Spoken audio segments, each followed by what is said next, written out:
What is human dignity and where does it originate? What basis do we have for showing respect to other people?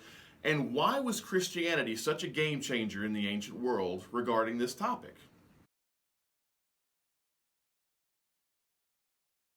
Hey there everyone, my name is Dwayne Bryant. Thanks for tuning in.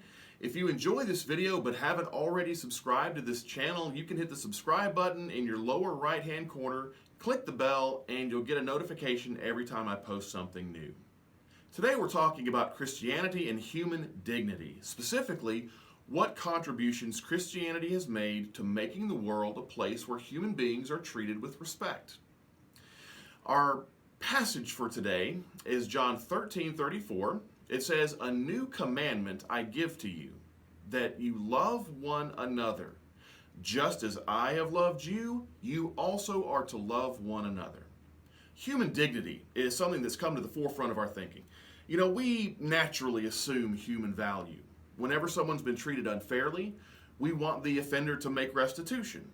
Whenever we protest, we expect to be heard. Whenever someone is killed because of police brutality, we want the person responsible brought to justice.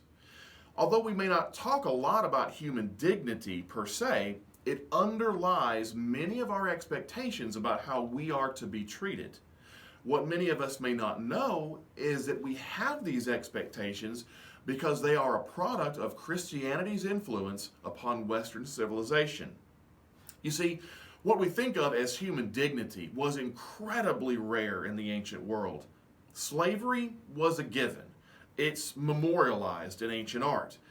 Women were treated as second-class human beings. People from foreign countries had very little value. Children deemed unfit to live might be thrown in the garbage, literally, moments after their birth. Now, the reason why I bring this up is because critics often claim that the Bible diminishes the value of human life. They claim that Scripture devalues women and supports slavery.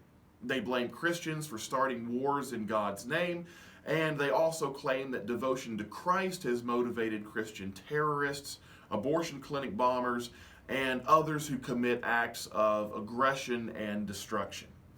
All of these claims are false. The facts show that Christianity has been an unparalleled force for good in our world, and we're going to mention 3 areas in which Christianity began a new age for human rights. First, Christianity elevates human value. Let's look at the 1st century AD. Compared to the United States, Roman society was a parade of human rights abuses. Slaves could be tortured when providing testimony in a court of law.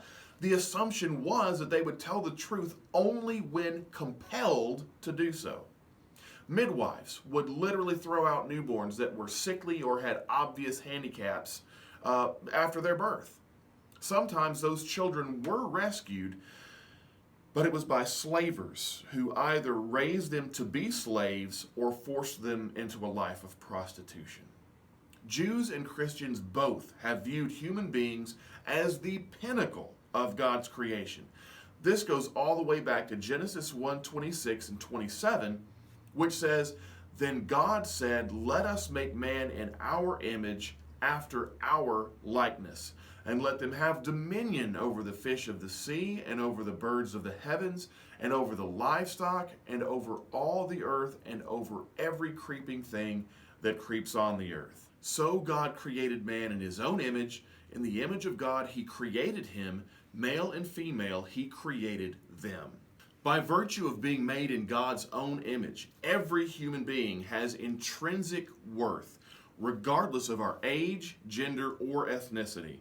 This, I'm afraid to say, would be utterly baffling to the Romans, and to be honest, would have been seen as strange by a number of people living in the ancient world. Second, Christianity ended violence as entertainment. Now, we might complain about the brutality of modern sports such as football or mixed martial arts, but we've got nothing on the ancient Romans. During chariot races, spectators would chant for the drivers to wreck. Of course, this often resulted in a gruesome death. Most charioteers died in their early 20s. Boxers sometimes killed their opponents. Gladiatorial combat wasn't always as lethal as we sometimes assume, But scholars do estimate that anywhere from 20% to 50% of gladiators died in the arena. The last sounds these people heard were the cheers of spectators who celebrated their deaths. These sports ended after the Christianization of Rome because a single human life is worth infinitely more than worldly fame or fortune. Now, third, the Bible expects men and women to observe a higher sexual ethic. Romans expected wives to be completely faithful, while men enjoyed obscene sexual freedom. Current laws against pedophilia and child molestation in the U.S. today would probably strike an ancient Roman as somewhat strange and overly restrictive. Just to get a taste of what people thought of the ancient world, in the 4th century, the Greek statesman Demosthenes said, "We have prostitutes for pleasure, concubines to care for our daily body's needs, and wives to bear us legitimate children and to be faithful guardians of our households." We have to appreciate the irony of the last part of his statement.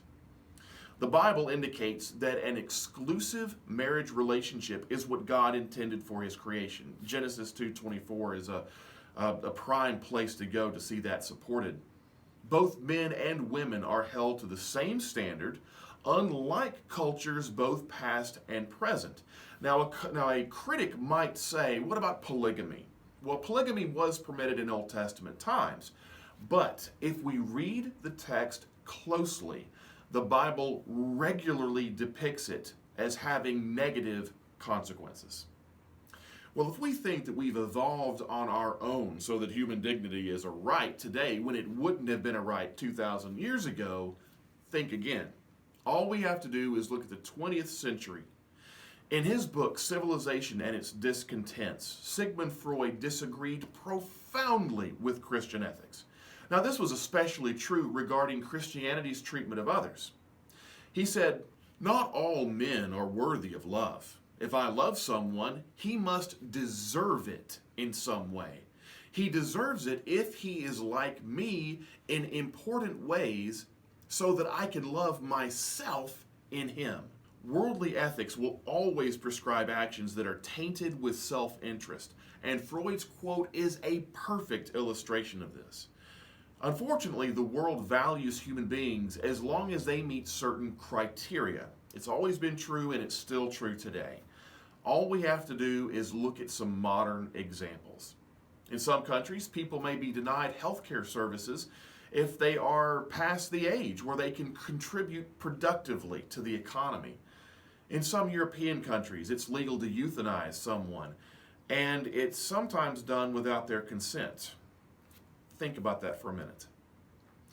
Unwanted unborn children can be killed in the womb without consequence. In fact, many people in America demand this as a fundamental right. There have been almost 60 million prenatal murders in the last 40 years alone.